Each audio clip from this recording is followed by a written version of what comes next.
saja dia Reza. Reza bersekolah di salah satu SMA swasta di kota Bandung. Sekarang Reza beranjak naik ke kelas 2. Ada yang bilang kalau sekolah Reza ini dijuluki sekolah paling seram di kota Bandung, karena sekolah ini adalah tempat persimpangan makhluk halus.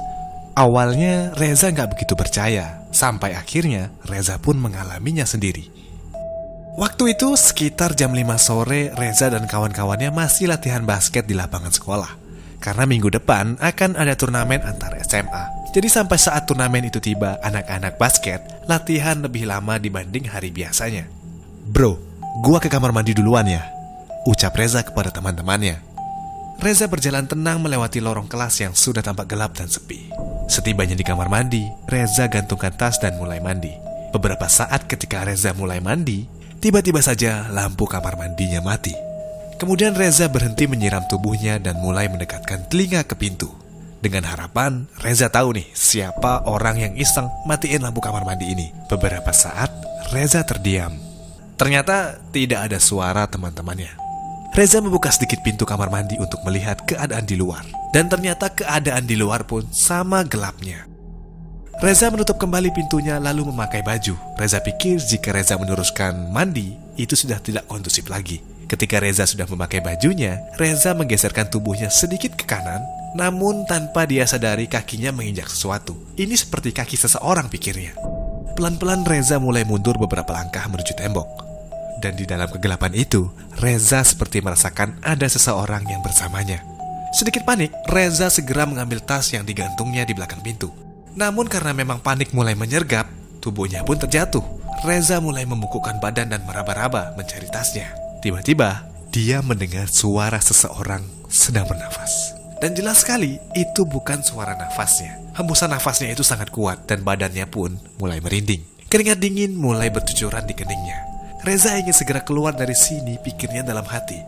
Reza pun mencoba untuk mencari gagang pintu yang ada di sisi kirinya. Namun, pintu kamar mandinya susah untuk terbuka. Dan dari arah belakangnya, angin dingin berhembus, seperti meniupi pundak Reza pelan-pelan. Suara hembusan nafas ini membuatnya sangat ketakutan bukan main. Reza pun memberanikan diri untuk membalikkan tubuhnya. Namun, tidak ada siapa-siapa. Jantungnya kini semakin berdegup sangat kencang. Reza ingin sekali berteriak memanggil teman-temannya, namun dia sama sekali tidak bisa melakukannya. Tubuhnya sekarang sudah menjadi kaku, badannya sama sekali tidak bisa digerakkan, mulutnya sangat berat untuk berucap. Dan tiba-tiba ada sesuatu yang bergerak di atas kepalanya. Sekarang Reza juga merasakan ada sesuatu yang menyentuh rambutnya. Sedikit demi sedikit, dan kali ini teksturnya mulai terasa. Ini adalah rambut, sebuah rambut yang sangat panjang dan menutupi wajahnya. Sekuat tenaga Reza berusaha memberontak, namun seperti ada yang memeluk dari belakang dengan sangat erat. Reza semakin tidak bergerak dan nafasnya tidak bisa berjalan dengan lancar. Dan kali ini suara hembusan nafas itu terdengar jelas dari atas kepalanya. Reza mulai membaca doa di dalam hati sambil mengingat doa-doa yang Reza hafal. Namun sulit sekali untuk mengeluarkan suara. Sampai akhirnya Reza bisa bergerak. Seketika Reza lihat ke atas, nampak sebuah wajah dengan mata yang sangat merah. Hanya beberapa detik saja Reza melihat sosok itu dan tidak lama sosok itu menghilang. Badan yang semula kaku sudah bisa ia gerakan dan Reza segera berlari keluar tergesa-gesa. Di depan, Reza sudah bertemu dengan teman-temannya yang sudah menunggu di depan pos satpam. Reza segera menceritakan kejadian tadi kepada teman-temannya dan teman-temannya pun sontak kaget semua. Lalu cerita Reza akhirnya ditangkapi oleh satpam.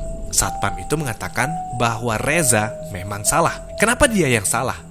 Reza salah karena sudah memakai kamar mandi itu. Konon, sejak dulu kamar mandi itu memang sangat angker. Makanya setiap malam, lampu dimatikan agar tidak ada orang yang pergi ke sana. Satpam itu lanjut berkata, dia tidak tahu nih kalau Reza lagi ada di sana karena saat tadi dia lewat, semua pintu kamar mandi dalam keadaan terbuka dan kosong. Aneh, padahal jelas sekali tadi Reza ada di dalam salah satu kamar mandi itu. Untuk kamu yang punya cerita horor atau pengalaman horor, kamu boleh langsung kirim cerita kamu di alamat emailnya DHM di inipodcast00@gmail.com.